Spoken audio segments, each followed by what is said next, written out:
bi alamsa septembre kalo kita anani sama fla ani mugan saba o mun sogolin do anani wakati na Mali Kunafoni TV, Mali Kunafoni Show, Mali Kunafoni officiel Facebook sont fait ama fo obrajer li nyatuma o bismillah arabi Kunafoni o lukeneka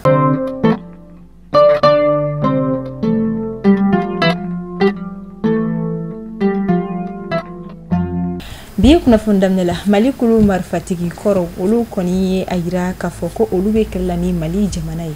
seben yere koni seben ti ala femi ikalu kafo sima mado ulu koni fe o siratike fe uyewele koni bla azawadi jamana diuma wala sa beka seki ijo ikeleke sen koni ka wala sa kasika jamana deme kelela ni o koni azawadi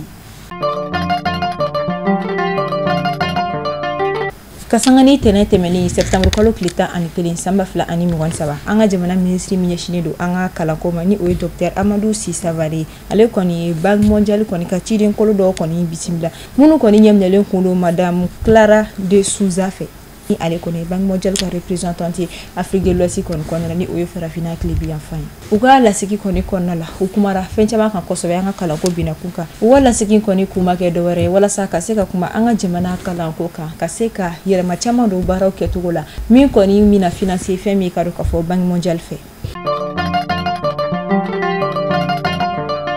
anga jamana terembolisira ni wakati na ulu koni njolindo folo kadaka abara ke ba koni ulu murtila femi ka ta grève do konna terembolisira yere kon dalela samba fla ani mugan saba je kalo clé kono to samba fla ani mugan saba anga jamana terembolisira ale dalela tukuni san chama bara joli kofe ngani wakati kofle na terensira Bamako kai o koni bara kala willa ka jo ka bara blake ni o ye grève kadaka ko kodo koni bika ke mitita uluji misirafe uye ayira ka fo wari mi koni be di oluma o te carburant songo bo ani uko nécessaire fo ka takasi sarako yerema ko sarafana ka dogo ni wakati na ukoni ye barajo kasabu ke wika ni dusuma goya ni koni yira ko furaka ke ala wala sa ulube seyi ka barada mnesina uluko mbika baraka nga femi ka ro ka fo ubika baraka nga o munati ka fa septembre kalo klitan kilin katabla septembre kalo klitan ani fani o yetene ani tarata temeni ni femi karo ka fo bamagachi wala tikila mo ko ni wil ka joke wala sabu seka dankari ko ni ke anga jamana famola ani anga malidewna nga uko ni ka ni baran dana sirala kadaka anga jamana fama wi somya sora ula jona kaseka wili ka joke kaseka ubalu uka barala alibi ala ka anga jamana fama fangasi femi yekulu marfati ku koni olu ye wuli ka joke femi ye kalo ka fo gosi ni o koni kilometri kemebe oni gawoni nyonche wala sa ka seka bigani wala ta kanya shini dugu ko folema anga jamana fintikla ka wi somya soro la jona ka seka ubali alamsa septembre kalo kleta anani samba fla ani mugan saba femi kalo ka fo ma marfati ku koni femi mukujuku koni flikado tomaktu bazi koni konnala nga femi ma ni mato ala mama joki wani wakati ko fo na femi kalo ka fo evaluation koni mesina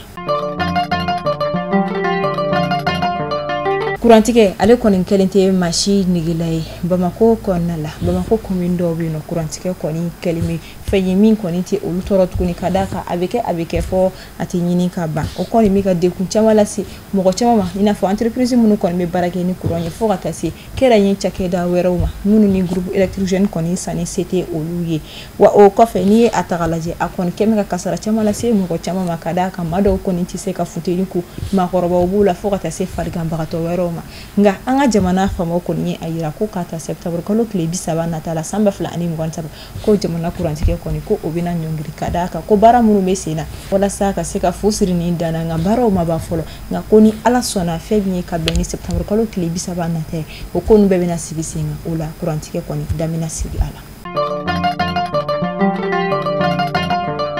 école tabe ki sense kana ina fo sante benito la abike tugumna octobre kalo oyi kalanta kalo yi anga jamana konnala o koni me ki sense kana bi kalo kletan nani atoti teme do ku fulaka o gati ko fana ni dona sugu konnawla ani kare konnala fo gata se frike ro ma femi karo ka fo kalande saku kalanke mino ani dumini mino jibi donu olu koni chama me ga firi nga ni kalanta koni me sunya iba ni fe ko folo nunu songo koni be yele kosobe ngani wakati ko folo ni ko fe ko folo nunu koni songo de be yele kosobe wani atagalaje de kun chama do école de masado ma wakati la ni anga jamana école publique do koni tagalaje aka gelen ka fo kibita école din karamo munu koni soro ko ka fo ko sebebe ula ka bara konnala école publique ni chama koni konnala ibita soro metri koni tina ana erla a chama kuma tina jona kadaka contrôlité woni u nana surtout amsula ka wulu koni meto baroni masala konde la classe kono walma ube bo be tout sigi o mettre ñogon do koni ka classe de la be boroge école do koni meto manga ci la do be bo ka yala u yerema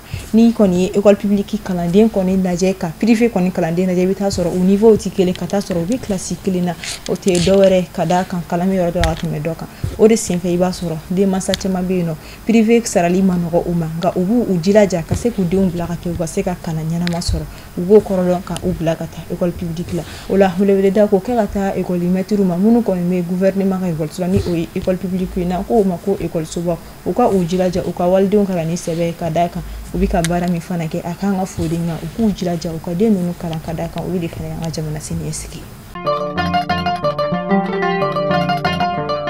ni ambora amita anga bololo sanfé ni wakati na nitela bololo sirofe kerenkerene la TikTok koni sanfé ibita soro kuma flari kelenuka bololo sanfé la fambe mi o kuma folo betalike femi ka don kafo anga jamana ani ansigi kon jamana ni koni Côte d'Ivoire o lu kon to kanga nyokon soro teria ndola ci dolani o machi amikali mi koni maseka laban ka sabu ke ni latigo ye kadata sanji koni nana ka terrain koni kon na fateo fo ballon ere koni kuti sekata o de senfé machi koni njora o de senfé anga jamana de bunu koni bi TikTok sanfé la olu koni meka ni njano nuta ka toka foko ala koni di Côte d'Ivoire jamana kunaja ko note olu koni tuna takama uka ina fo fawere nya ko ala yu kunaja ka sanji koni na wa okofe uye ayira ka fo ko kata femi ka fo ndula chitere mpajo mi koni cheka ni togo yala ko ka fo ko sane bijo akono ina fo ko malufuru do yere ko ina fo piscine mo ye ko ma chama fo kulenge sirafe ngani ye atakalaje ivanya dindo ute ka famu fo do yere be ka ke ko malion koni be ko muke ulanga uka don ka fo ko kulenge do uka bla kulenge mi dan kono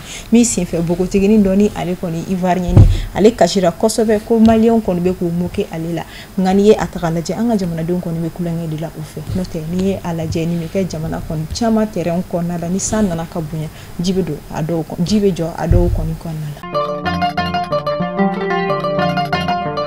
bila kote abe fo ko mali dambe jamana e mali ben jamana e mali kuma nyonya jamana e ni anga jamana tariku koro takalaje sewu amake nyamakalaoko ni tara mande sunjata ka tariku omake nyamakalaoko ni tara kai tariku olumake nyamakalaoko jamana ta akun fokun okon shimake nyamakalaoko ngani ala janga jamana kono ni wakati na anga nyamakala musufla oluko ni mbi nyokona mokote seka foku be nyokona absake ukanu bago fana be nyokona femi ka do ka fo ka tani kleflanina kunu kana sebima nyogone nun chera kuma u chera burjalu chera kanu bago femi ka do ka fo mariamba aleni bigini bagaga bunu koni be anga jamana fierté ke umana ta yoro jamana dembela jerlen kan ki disi go shini nunu ye kada ka ubika ko ba ke jamana kono be ke jamana koka nga ulu flari koni so do nyogona bi mi sefe ukanu bago ni o malion no e africain ulu fana koni bi nyogona ni atakalaje bololo sanfela la femi ka do ka fo mariamba ali koni mboraka live mu konna la